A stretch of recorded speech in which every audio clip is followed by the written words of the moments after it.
Ma thèse porte sur un procédé de renforcement du verre qui est basé sur des échanges ioniques.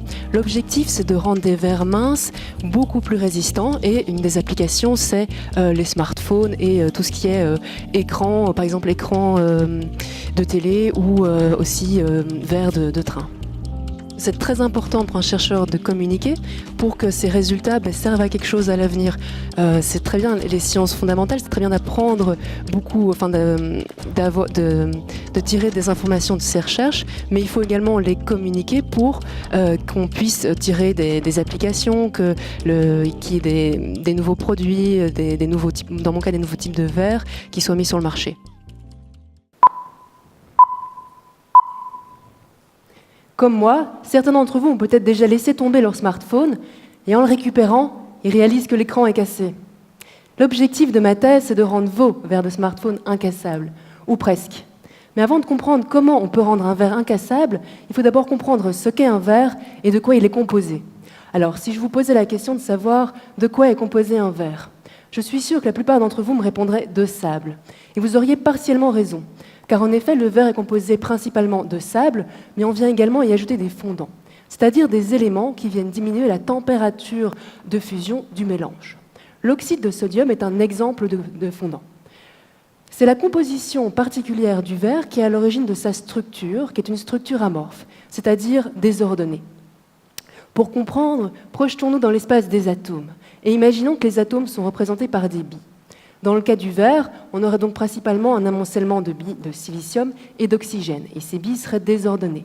Un peu comme si vous preniez un bac rempli de billes et que vous le mélangiez avec vigueur, eh bien vous auriez un amoncellement désordonné de billes qui ressemblerait à une structure amorphe. On peut aisément imaginer qu'il y a des interstices entre ces billes. Et certains atomes, comme les atomes de sodium, peuvent se déplacer, ils peuvent diffuser entre les interstices. Alors vous vous demandez probablement pourquoi je vous parle de la diffusion d'atomes de sodium. Eh bien, car il s'agit du cœur de ma thèse. En effet, le procédé de renforcement dont je vous ai parlé consiste à échanger à la surface les ions sodium présents dans les interstices du verre par des ions potassium présents en dehors du verre. Les ions potassium sont plus gros que les ions sodium, et dès lors, lorsqu'ils sont dans les interstices du verre, ils vont induire un effet de compression sur le réseau. Et c'est cet effet de compression qui est à l'origine des propriétés mécaniques optimisées. Pour comprendre, imaginons qu'il se forme une petite fissure à la surface du verre. Eh bien, les ions potassium vont venir pousser sur la fissure et l'empêcher de se propager dans le verre et d'ainsi mener à sa rupture. Les résultats de ma recherche ont montré que la composition initiale du verre avant traitement a une influence sur les propriétés mécaniques après traitement. C'est-à-dire qu'en choisissant habilement la composition du verre, on pourra à l'avenir rendre vos verres de smartphone incassables. Mais pas uniquement. On pourra également réduire l'impact environnemental lié à la production du verre. En effet, avec cette technique, un verre épais d'1 millimètre est tout aussi résistant, voire même plus, qu'un verre épais d'1 centimètre produit par les techniques actuelles classiques.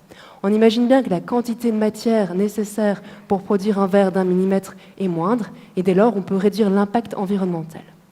Mais on pourrait également envisager créer des baies vitrées bien plus grandes que celles qu'on produit actuellement, car le verre est plus résistant, et ça permettrait de laisser rentrer un maximum de lumière dans nos habitations. Et en Belgique, ça nous ferait le plus grand bien. Merci.